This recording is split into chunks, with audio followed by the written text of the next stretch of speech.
Mengajarkan anak-anak kita untuk melaksanakan sholat tentunya merupakan sebuah ibadah yang sangat nikmat. Kenapa? Pada hakikatnya kita sedang berinvestasi pahala kepada anak-anak kita, untuk kita pada hakikatnya. Kenapa? Ketika kita merintahkan anak kita untuk sholat sejak usia 7 tahun ya sampai usia 10 tahun, yang kita akan pukul ketika meninggalkan sholat di usia 10 tahun, maka ini merupakan amal ibadah pada Allah Subhanahu wa taala. Dan ketika ini dikerjakan, ini sangat menyenangkan. Kenapa? Setiap gerakan, setiap sholat, setiap bacaan yang dikerjakan anak-anak kita di dalam sholatnya, maka kita akan senantiasa mendapatkan pahala dari Allah Subhanahu wa taala.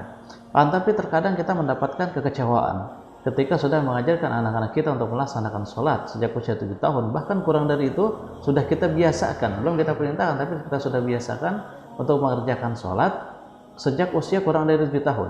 Ketika 7 tahun baru kita perintahkan mereka, kita wajibkan mereka untuk melaksanakan sholat. Dan sholat di masjid adalah lebih baik buat anak-anak laki-laki khususnya untuk dilaksanakan di masjid.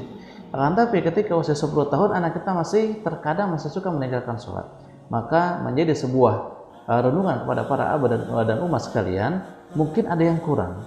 Kita di dalam konsep pendidikan sudah kita kerjakan, mendidik anak kita untuk mengerjakan sholat sejak usia 7 tahun. Tapi ketika usia 10 tahun masih suka meninggalkan sholat, maka mungkin ada yang kurang dari kita, yaitu doa.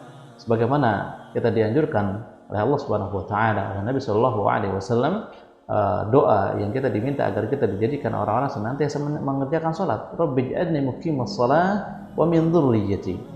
Rabbij'alni muqimas shalah wa min dzurriyyati. Ya Rabb, jadikanlah kami orang-orang senantiasa mendirikan salat dan juga keturunan kami. Ketika ini belum dilakukan, yaitu berdoa pada Allah Subhanahu wa taala, maka mungkin bisa saja anak kita belum melaksanakan salat walaupun usia 10 tahun. Oleh karena itu, tidak hanya konsep pendidikan yang syariat Islam, tapi ketika kita sudah lakukan syarat ini, yang terpenting dari itu juga adalah kita berdoa pada Allah Subhanahu wa taala agar Allah Subhanahu wa taala menjadikan kita dan anak-anak kita menjadi orang yang senantiasa mendirikan salat. Yuk bantu amalkan dan jangan lupa disebarkan ya, agar bermanfaat bagi orang lain.